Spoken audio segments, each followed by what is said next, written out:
Bueno, bueno, buenos días a todos. Hoy nos toca el Ateneo con Cristian. Bueno, para entrar en calor, vamos a empezar con un caso de un paciente, una paciente de 63 años que no tenía antecedentes de relevancia, que venía hace 10 días con miodoesopsias, una visión muy buena de los dos ojos, era fáquica, y en el fondo de ojos se veía esta lesión. Básicamente un desgarro que tenía un pequeño desprendimiento asociado o no tan pequeño. La pregunta acá es, ¿qué harían? ¿Qué tratamiento indicarían? Y justifique su respuesta. Jimmy, ¿arriba en lo que sería ahora una y otra cosa o es un defecto de la foto? No, debe ser un pelo eso, de una pestaña o algo ¿Eso así. blanco? Sí, sí, Me ¿puedo decir parece algo? el Sí. borde de otro desgarro, parece, pero no, No, no, no, no no, se no, ve no. claro. Vale, tiene bastante líquido como para intentar láser, ¿no? Sí, efectivamente. Sí, yo creo que con ese desprendimiento y sin ninguna línea de marcación ni nada, yo creo que sería para vitrectomía con gas. Es una opción, definitivamente. No Yo le creo haría, que no le sí, harían, por perdón. ejemplo, una colocación de gas y después el láser. A lo mejor en el mismo consultorio se puede poner una burbuja de aire y hacerle el láser en el mismo momento. ¿Es una posibilidad esa? Yo creo que sí, porque con un poquito de gas, hay unos sets que vienen de gas que se ponen ahí y eso quedaría muy bien. A mí me enseñó Arturo que cada uno tiene que hacer lo que mejor le salga si le va a solucionar el problema al paciente. O sea, retinopexia neumática, yo la verdad veo poco, de hecho nunca vi. Eh, Cuando estaba en el Fellow sí hacían bastante, pero acá nunca vi que hicieran nadie. Pero bueno.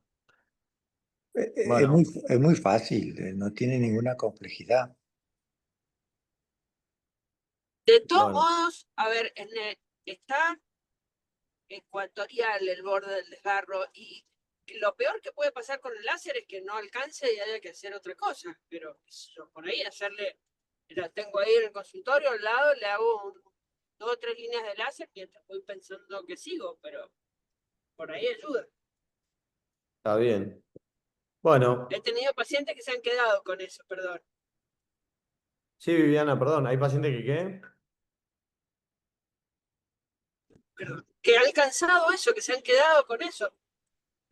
Está Yo Algunos bien. no, también. pero muchos Yo, sí. yo le haría unas buenas líneas de láser y vería cómo evoluciona, ¿no? Pero la retinopexia neumática también es algo que hacemos y que, bueno, se ha dejado de hacer, pero también funcionaría, ¿eh?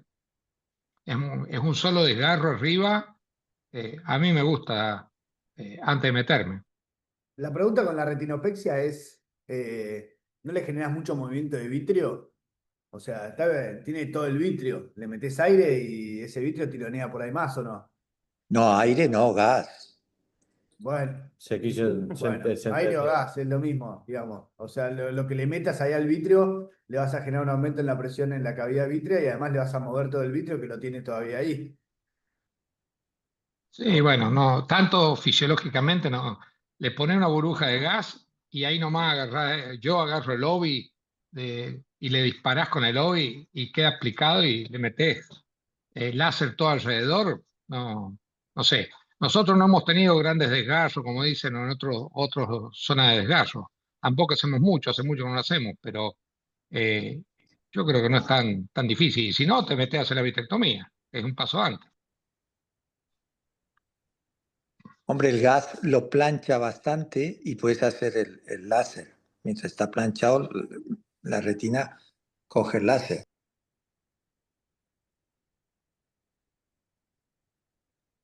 Bueno, ¿Qué edad tenía perfecto. la paciente, Jimmy? ¿Me recordás eso?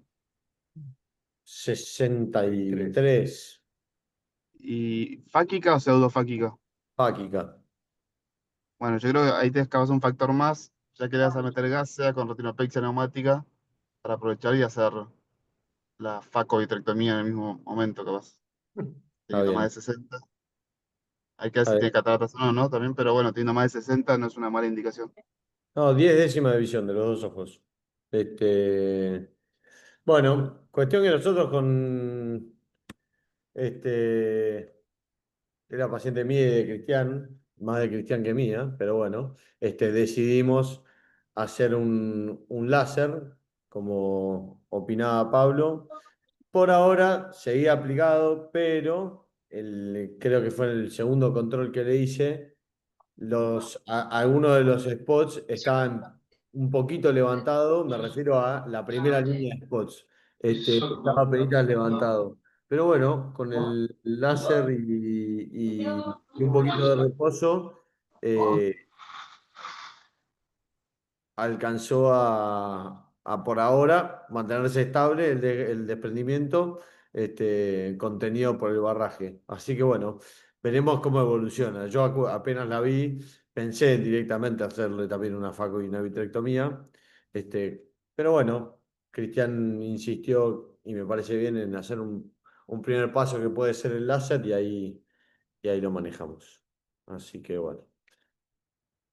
Lo que vimos después en el postoperatorio, en el post-tratamiento, es que se había aplanado mucho el desprendimiento de retina.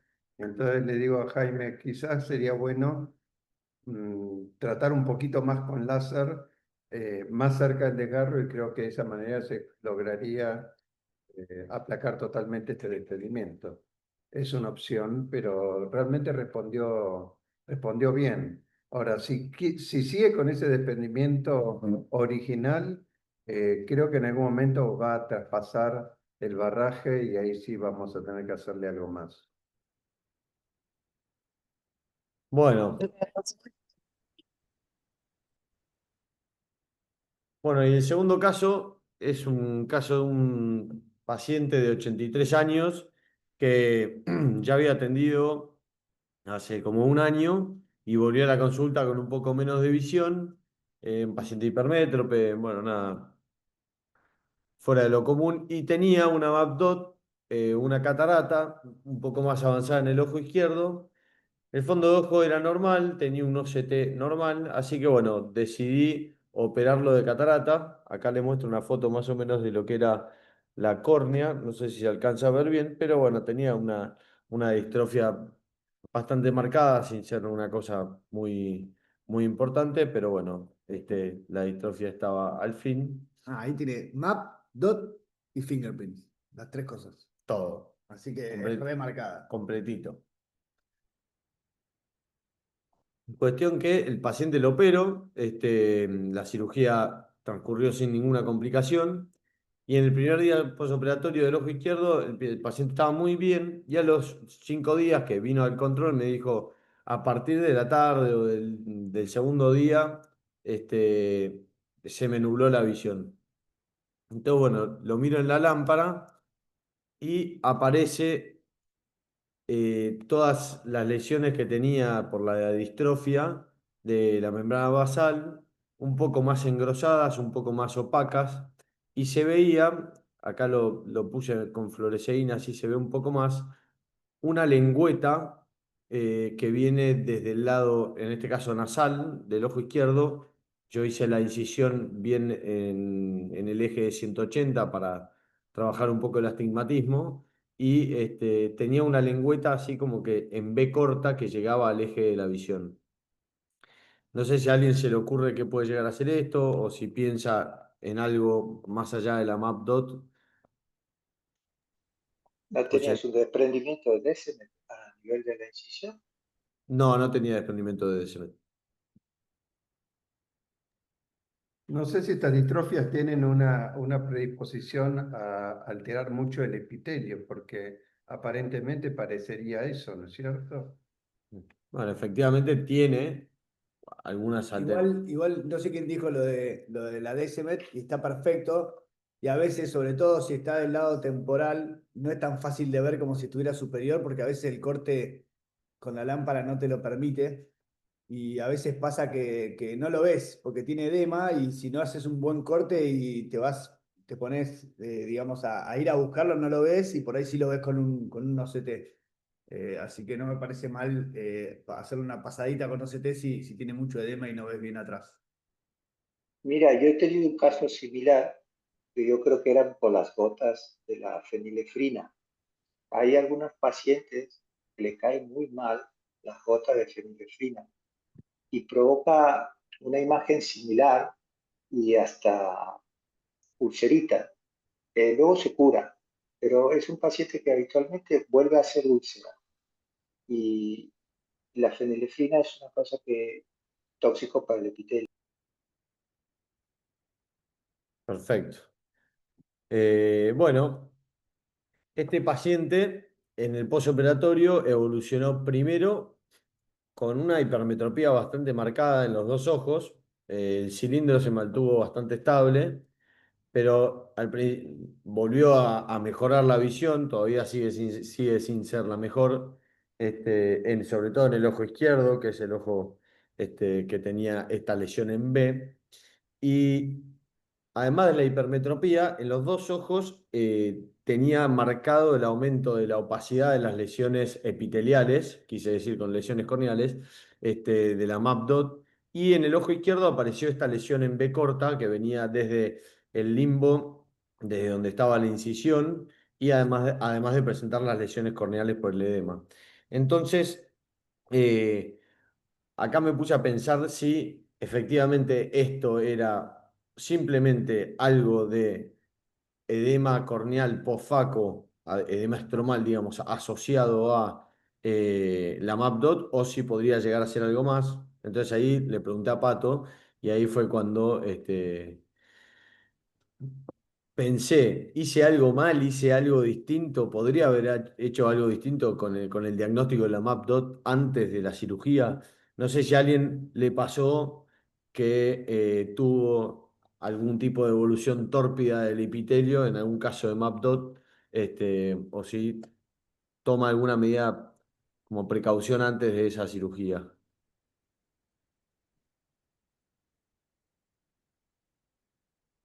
No hay experiencia. No hay No, la experiencia. realidad es que la MapDot es bastante común y la mayoría de la gente bueno, no sé, pero mucha gente es asintomática, no sé si la mayoría, estoy como Arturo. Es Eh, más o menos un 10%, pero sí, la gran mayoría de la gente es la gran asintomática. mayoría es asintomática y muchas veces los operás y nada, ni se mosquean, o sea, la MapDot no les da ningún síntoma, ni les va a dar defecto epitelial, ni erosión recurrente, ni nada. Entonces, me parece bien tener una conducta como, bueno, saber que está y nada más. Claro, pero bueno, sí, efectivamente, eh, yo también la vi y dije, tiene una MAPDOT, me quedo tranquilo, o sea, no tiene nada raro, lo opero. Y estas lesiones que se aumentaron su opacidad junto a esta otra, me hizo pensar en dos como posibles diagnósticos. Uno que fuera simplemente un aumento del edema epitelial en el contexto de la distrofia de la membrana basal, o que hubiera esta lengüeta que tenía el ojo izquierdo, que fuera algún tipo de deficiencia de células limbares, que bueno, obviamente con la ayuda de Pato acá me puse a investigar un poco, y existen primero un par de reportes de casos de sorpresas refractivas después de las cirugías de catarata en pacientes con MAPDOT, todos con un shift hipermetrópico.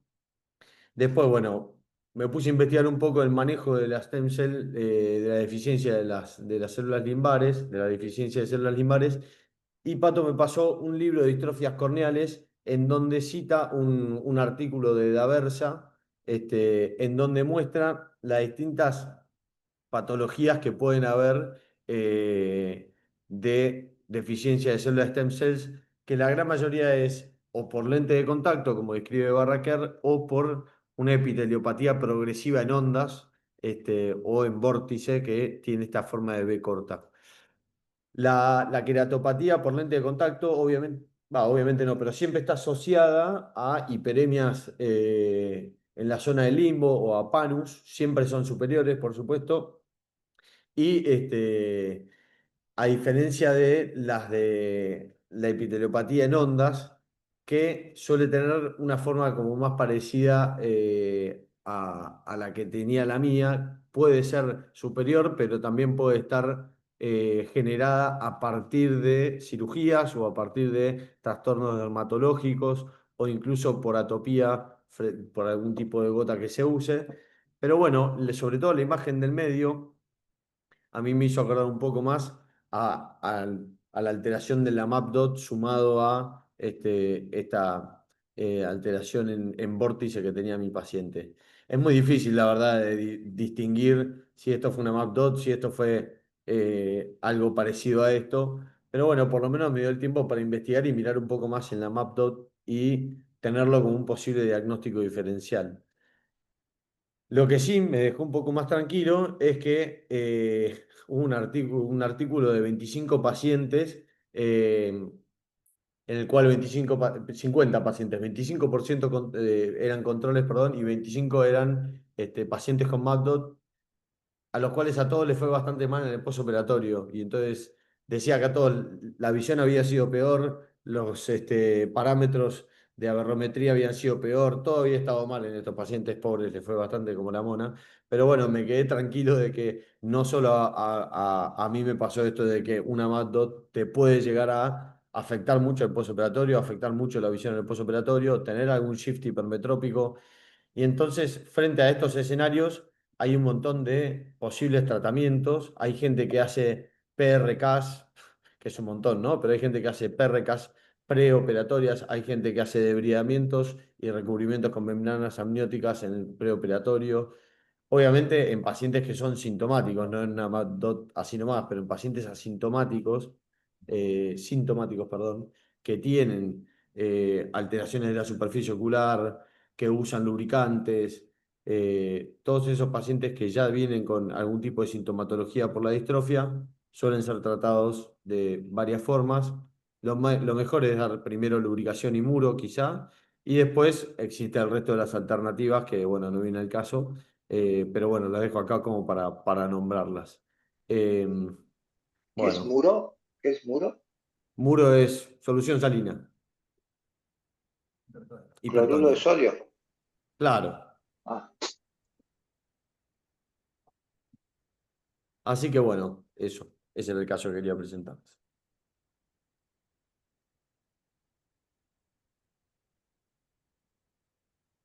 Lo de la epiteliopatía en ondas está bueno porque mucha gente que usa lente de contacto, si uno le pone un poquito de fluoresceína, no una gota gigantesca, si le pones apenitas de fluoresceína, a veces se nota esa epiteliopatía en ondas en gente totalmente asintomática y que si no lo mirás bien, no lo ves. Y eso son como deficiencias parciales y totalmente transitorias de las células limbares que son mucho más comunes de lo que parece. Y en cualquier cirugía donde incidas en el limbo, podría tener esa epiteliopatía que es transitoria, obviamente, pero que tiene que ver con la incisión que hayas hecho en el limbo. Entonces, es algo más común de lo que creemos, me parece. Que si no lo buscamos, la mayoría de las veces va a ser asintomática, pero que está muchas veces.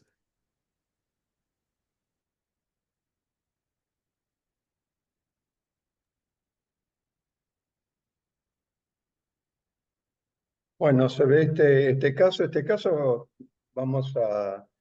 voy a presentar algunos casos. Buen día a todos. Este caso es un poco el que compartimos con Emilio en el Ateneo suyo, esta mujer que después de una operación de FACO más membrana epirretinal, hace una infección y a los 3 meses, cuando le van suspendiendo las gotas, aparece tipopion y todos, como lo contó Emilio en su momento, eh,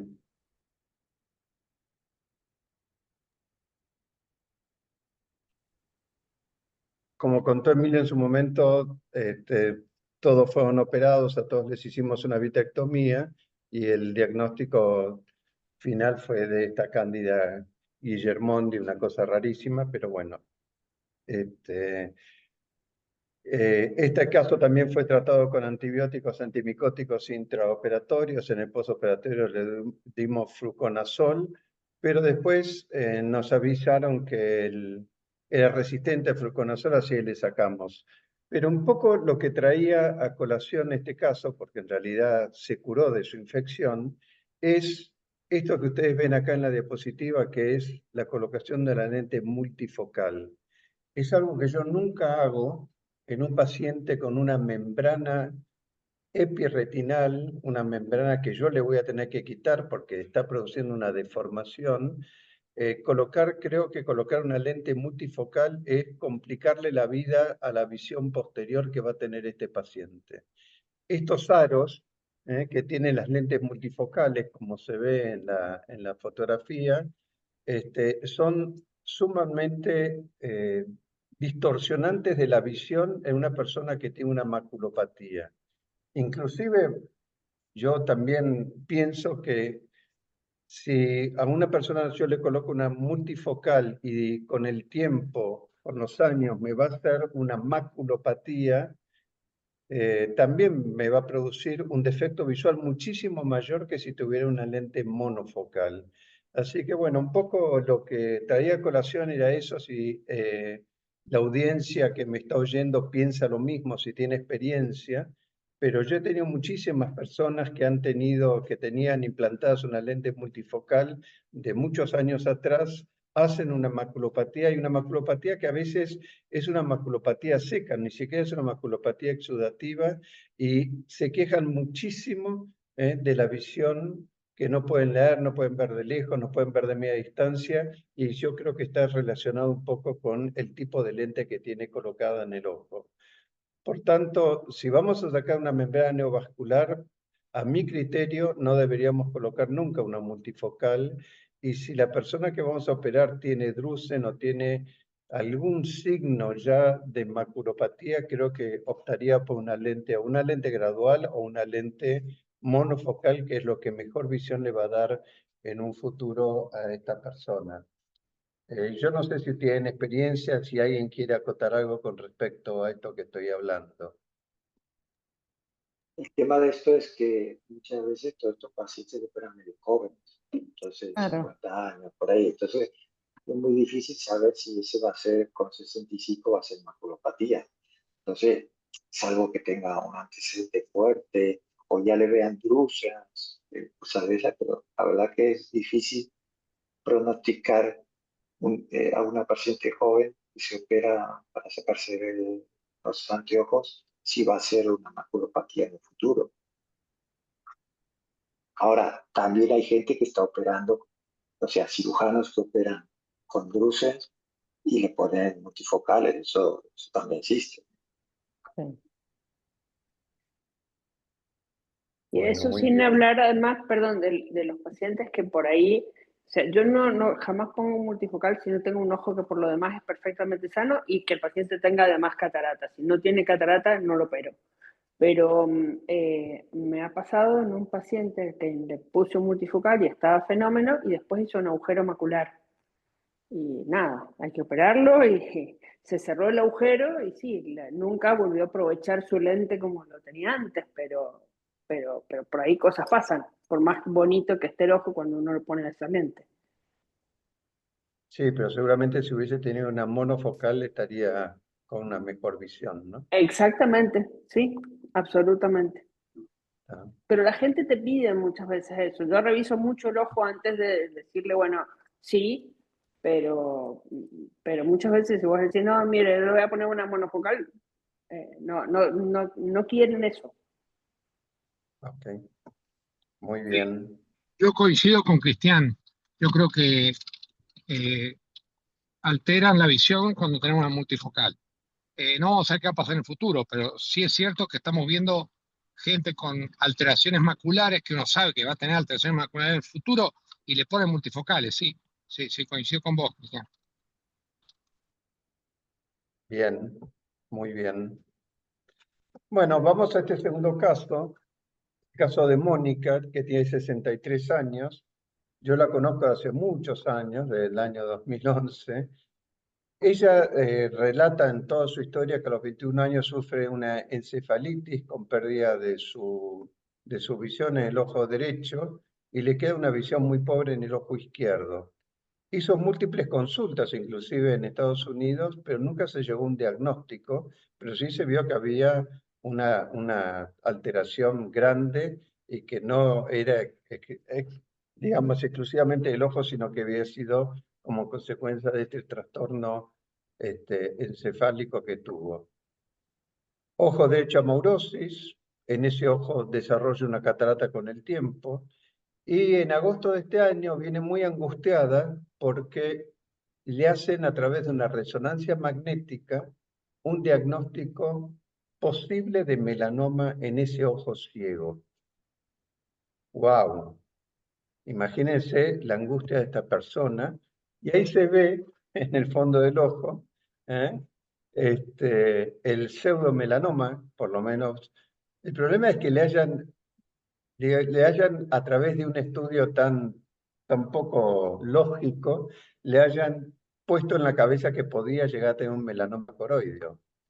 También dicen que puede ser un secundarismo, que no descarta otros diagnósticos diferenciales, pero ustedes saben que la palabra melanoma en una persona pensante aterra. Bueno, esa es un poco la imagen que ella trae, que no sé si alguno quiere ya, de acuerdo a la experiencia propia, pensar qué puede ser eso que está teniendo. ¿El cristalino es eso? Sí, claro que es el cristalino. Esta persona nosotros sabíamos de hace mucho tiempo que tenía una catarata negra en ese ojo ciego, una catarata negra, un ojo miope, ciego, y en algún momento, fíjense, ahí está la foto del fondo del ojo, en algún momento ese cristalino se luxó. Se luxó y en ese estudio que le hacen se detecta esto que era el cristalino, que se ve muy bien, realmente está bien redondito, bien característico. O sea, si hay algo que no se parece es un melanoma, pero bueno, es un caso divertido para quedar bien con el paciente, para decirle que no tiene un melanoma y que simplemente es el cristalino que se luxó en su ojo ciego, así que tampoco vamos a hacer nada, lo vamos a dejar ahí como está. Bueno, Cristian, pero era negra, algo parecido. Sí, bueno, digamos, a lo mejor si lo ves en el fondo del ojo, lo que pasa es que todos los que hemos visto melanoma te das cuenta que el melanoma no tiene esa forma, ¿no es cierto? Así que, pero bueno, y además si vos lo ves en la tomografía, en la resonancia, no tiene relación con la coroides, pero bueno, la palabra melanoma a veces, si no estamos seguros, no deberíamos usarla nunca, ¿no? No, y menos hacer estudios que no corresponden para el diagnóstico de melanoma, entonces no, o sea, no tenés ni que considerarlo con esas imágenes, hacer un diagnóstico de melanoma, hacer una ecografía, o como decís, ya mirando directamente el fondo de ojo lo sabés, pero a mí me pasó una vez con un tipo que le dijeron de nuclearle un ojo porque tenía se había hecho un traumatismo, se había pegado con el mango de un cuatriciclo y tenía un ataque que se veía todo raro, entonces dije, no, esto hay que nuclearlo porque el ojo está perforado, y no estaba perforado. Entonces, por eso digo, cuando haces el estudio inapropiado, no puedes interpretar y no puedes dar una determinación. Ok. Sí, sí, es así, y bueno, pero estaba escrito, así que imagínate, pobre mujer, la angustia que le creó, pero se la quitamos rápidamente con el diagnóstico certero. No fue necesario ni siquiera hacerle una tomografía, una ecografía, disculpen. Bueno, Diagnóstico anecdótico. diferencial con un media hora, ¿no? Sí. Este caso de Sebastián, 40 años, lo internan a los 2 meses de edad por problemas de saturación e ictericia y le diagnostica una toxoplasmosis congénita con compromiso macular bilateral.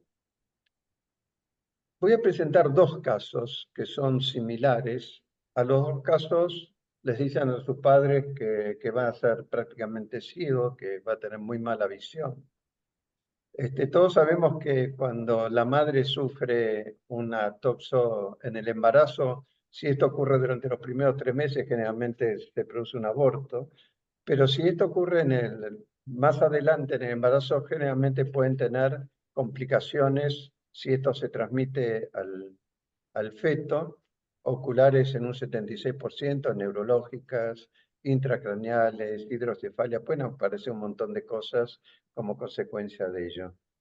Pero bueno, este es el caso de Sebastián, donde había sido desahuciado con respecto a sus posibilidades visuales posteriores, y siempre pasa lo mismo, les auguran una muy mala visión y una incapacidad visual para el resto de sus vidas, y resulta que después desarrollan una visión que no, digamos, no condice con el tipo de lesión. Cuando uno ve la lesión en el fondo del ojo, ve esta lesión y dice, este ojo no puede ver, pero evidentemente uno de los ojos, evidentemente aquí se ve que hay una parte de mácula o paramacular que le permite una visión de 2 décimas, y son estas personas que realmente pueden desarrollar una visión que les permite inclusive estudiar y ser profesionales, muchos de ellos.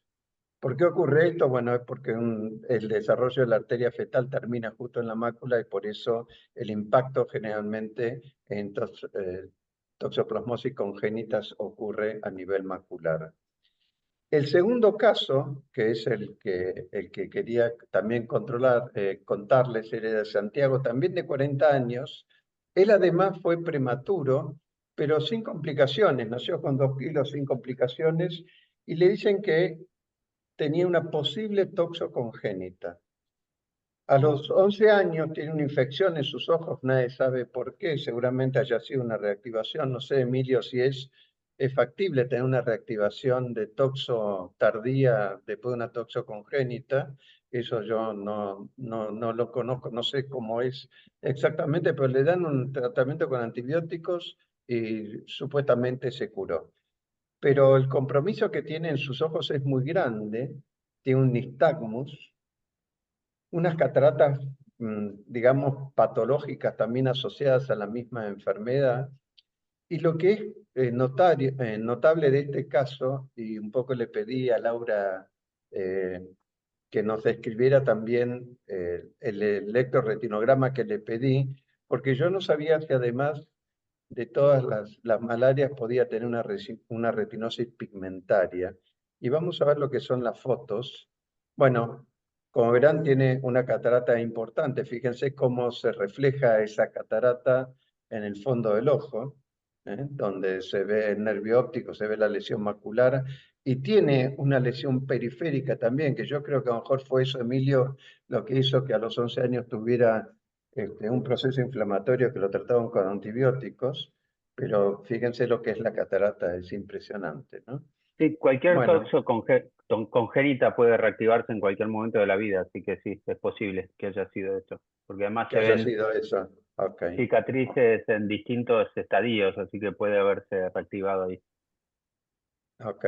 Sí, seguramente haya sido eso, pero después de los 11 años nunca más tuvo nada. Pero fíjense lo que es el fondo del ojo. No solamente tiene su lesión, este, no solamente tiene su lesión por la toxo, sino, bueno, se ve esa sombra espantosa que nos produce las cataratas que tiene, pero también se ve toda una alteración pigmentaria en su retina, que a mí me hizo pensar que podía llegar a tener una retinosis pigmentaria. A mí lo que me causó, digamos, dudas es que el paciente primero venía caminando solo al consultorio, entraba, tengo anotado en la historia clínica que entra de costado, porque en realidad para subsanar sus nistagmus, todos sabemos que muchas veces moviendo la cabeza hacia un costado, el nistagmus se queda quieto, se queda fijo, y entonces él se podía manejar mejor de esa manera. Pero entonces, ante este cuadro, a ver si la alteración del epitelio pigmentario era una retinosis pigmentaria o era una alteración por todos los procesos inflamatorios que había tenido desde el primer momento de su vida. Entonces ahí le mandé a hacer un electroretinograma que, Laura, no sé si lo querés describir. Sí, volví un segundo la foto anterior, por favor, porque vos y el 99% de la humanidad tiene que pensar con esas autofluorescencias que son bastante simétricas, que esto puede ser una enfermedad genética, porque la realidad es que es bastante, si bien no es exactamente en espejo, pero el comienzo temprano y la bilateralidad y la cierta simetría te lo tienen que por lo menos hacer pensar. Ahora, ¿qué cosas no cierran? si tiene nistagmus, un debut tan temprano, pero no es una enfermedad que progresó, porque estuve leyendo la historia clínica y él te refería que en los últimos 3 años se deslumbraba más y le empeoró un poco la visión, pero era bastante atribuible a la catarata, el relato ese. Uno no espera esa progresión en una de estas retinosis de comienzo temprano severas. Entonces, ha sido una enfermedad bastante estable. Una vez que pasó y que, bueno, después le trataron ese episodio, se mantuvo estable bastante tiempo, por lo que entendí. Ahora sí, si querés pasar al RG.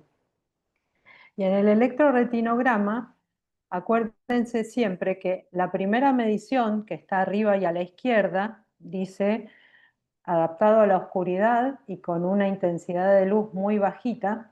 Si bien parece que está plano, cuando uno mira el valor de referencia en el eje vertical dice 500 microvolts. Tiene una amplitud prácticamente normal, está levemente disminuida del valor normal en el ojo derecho y es normal en el izquierdo. Eso descarta una retinosis pigmentaria, ¿sí? Porque esa medición es específica de las respuestas mediadas por bastones. Entonces, si yo lo que quiero saber es si él tiene un defecto genético panretinal, como se ve en las retinosis pigmentarias, esa primera medición ya me dice que no. Después, cuando vemos el resto del examen, sobre todo las mediciones adaptadas a la luz, que son respuestas mediadas por cono, están más afectadas en proporción. Y eso se entiende porque el electroretinograma siempre es una respuesta en masa de toda la retina, sea respuestas de conos o de bastones. Entonces, si el área afectada es pequeña, no me lo va a alterar. Cuanto más extensa es el área, mayor va a ser el defecto. Cuando son genéticas, el defecto prácticamente es panretinal, porque es algo que ya está acondicionado en cada una de las células. Él, como tiene un compromiso central macular muy grande, por eso tiene más afectada la respuesta de los conos que de los bastones. Pero es sumamente interesante el caso, pero no, esto no es una retinosis pigmentaria. Bueno, imagínate la alegría cuando recibimos tu informe, porque él desde chico ya tenía un diagnóstico de retinosis pigmentaria y él estaba convencido de que esto iba a ser progresivo. Y como bien decís vos, él se queja de una progresión en el deterioro de su visión y sin embargo ese deterioro no es por la retina, sino por esa catarata tremenda que tiene el paciente, ¿no? La realidad, uno lo está viendo ahora con el diario del lunes, pero yo también hubiera pensado hasta no tenerlo bien estudiado que esto podía ser una forma de retinosis pigmentaria. Pero tiene una evolución clínica que no es la habitual.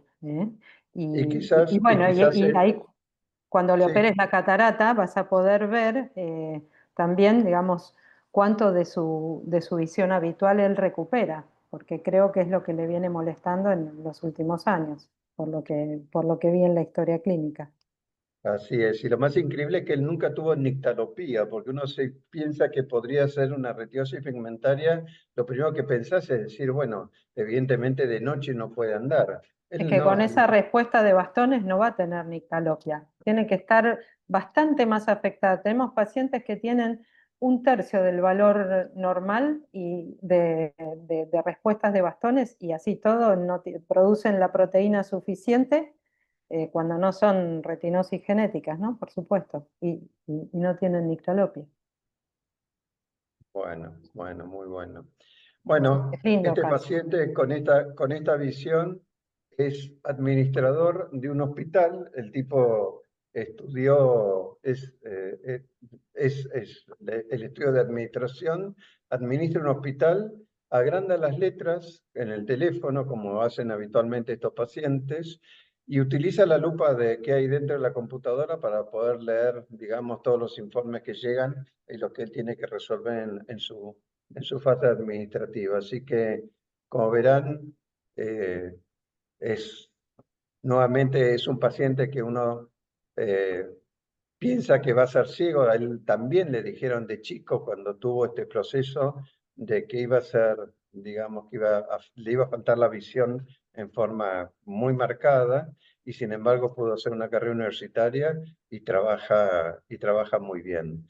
hablando con el padre me cuenta que fue el abuelo de él quien lo sacó adelante, este, nunca se entregó.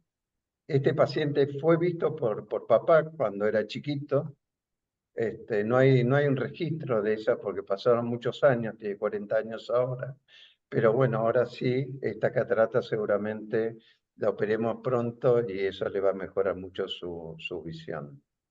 Así que, Una vez que lo operes, Chris, sería bueno hacerle un Goldman y dentro de unos años poder controlarlo también. perfecto, ¿sí? Y en un caso así, ¿qué harías? ¿Qué le colocarías? Por supuesto, no le vamos a colocar una lente multifocal ni una lente gradual, pero vos le dejarías como, digamos, este tipo de ojos sabemos que tienen muy buen desarrollo de visión, digamos, de cerca y de lejos ven bastante poco. Entonces, yo pensaba colocar una lente como para que quede con una leve miopía para seguir favoreciendo su visión cercana, que es un poco lo que él hace como administrador. No sé si ustedes piensan lo mismo. Y sí, porque conducir no conduce seguramente. Entonces, y si además se encandila, le pondría una con filtro amarillo. Ok. Una IQ o una Sí, Clarion, este tipo sí, de lentes. una de esas. Bueno, ok. Entiendo que no hay nadie en la familia, ¿no? Con antecedentes de enfermedad genética de la retina. No, justamente ayer que lo vi, lo controlé a él, vino su hermana, la única hermana que tiene, y la revisé y era totalmente normal. No tiene absolutamente nada. O sea, para confirmar esa falta de alteración genética, ¿no? Mm. Puede pasar que no haya nadie afectado en la familia, pero la clínica manda. En general nunca mandamos a hacer un testeo genético si no tenemos un cuadro clínico que nos oriente a pensar en eso antes, porque todos tenemos mutaciones y después si no sabemos interpretar lo que tenemos como resultado es embarrarnos más.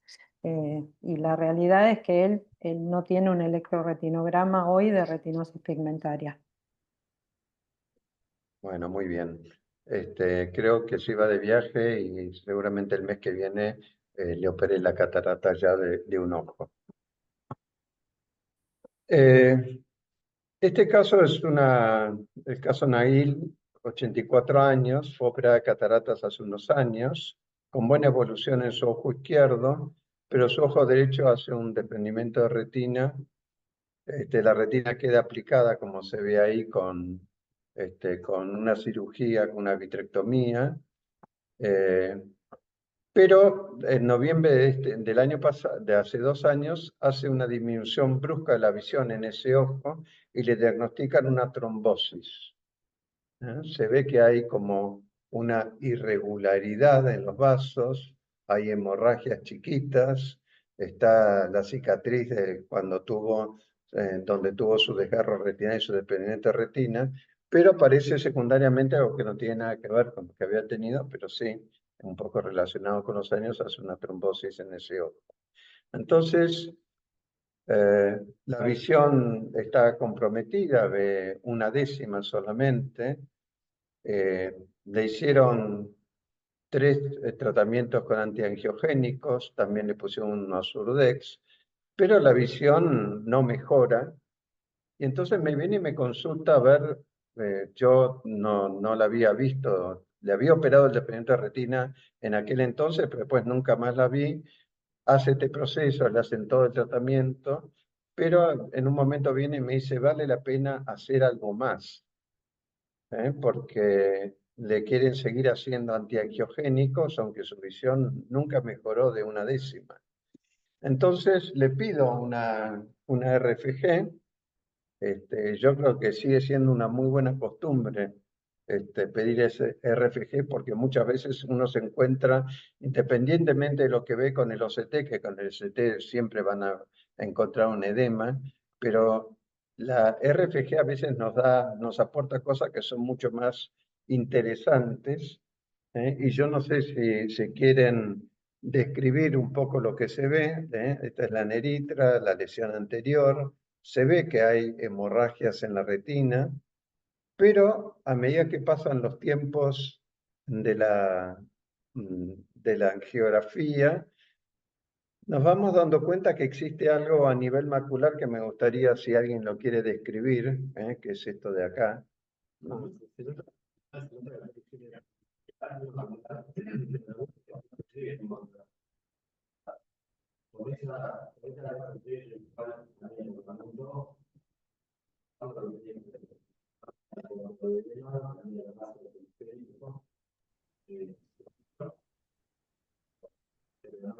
Parece que tiene isquemia, ¿eh? Cierres capilares ahí. Sí, Sí. hay algo central y isquemia periférica también, ¿no? Sí, sí. Yo opino de lo que están hablando ustedes, que tiene verdaderamente zonas de isquemia a nivel central, que es lo que vemos acá, y eso en realidad yo te diría que te condiciona totalmente la recuperación. Es cierto, sigue existiendo un edema, pero la isquemia macular y la isquemia a ese nivel es la que está haciendo de que este ojo, hagamos lo que le hagamos, me parece que no va a mejorar. Y en el OCT se ve, ahí se debería ver pérdida de fotorreceptores, pérdida del elipsoide y esas cosillas. Sí, sí, el OCT era bien florido, no lo traje porque en realidad el diagnóstico creo que es más, por lo menos el pronóstico de este ojo tiene más relación con este estudio que con el OCT. El OCT me muestra el edema, pero no me muestra esas zonas de isquemia centrales que son las que le están condicionando la recuperación. No tuvo ningún cambio, y ella lo describe muy bien después de todos los tratamientos, porque desde los Surdex, que supuestamente tendría que haber sacado el edema junto con los antiangiogénicos y nunca hubo una mejoría visual como consecuencia de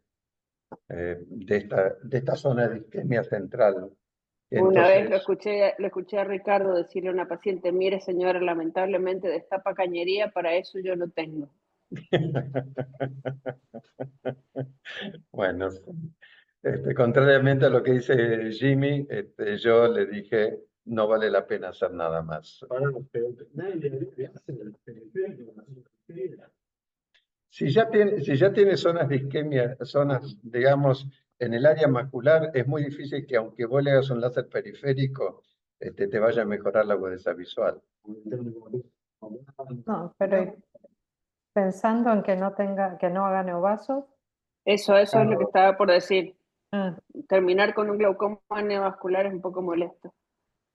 Sí, tiene 84 años también, ¿no? No sé si tiene tanta potencialidad como para hacer un glaucoma neovascular, pero bueno, le dije que simplemente había que controlarla y nada más, no volver a hacer un tratamiento en este caso. ¿Ah? Bueno, muy bien. Eso es todo por hoy para nosotros. Gracias, Laura, por tu aporte. un placer. Fue lindísimo ver la cara de satisfacción de esta gente donde pudimos hacer un diagnóstico de que no era algo degenerativo y que no iba a terminar con la visión de mi paciente. Así que fue muy bueno. Realmente el electroretinograma tiene a veces una indicación muy precisa y nos ayuda muchísimo para hablar de pronósticos, ¿no es cierto? Sí, tiene pocos usos, pero a veces es Bueno, indispensable. Gracias. bueno, muy bien. Muchísimas gracias a todos. Buena semana. Chao. Buena semana. Chau, chau.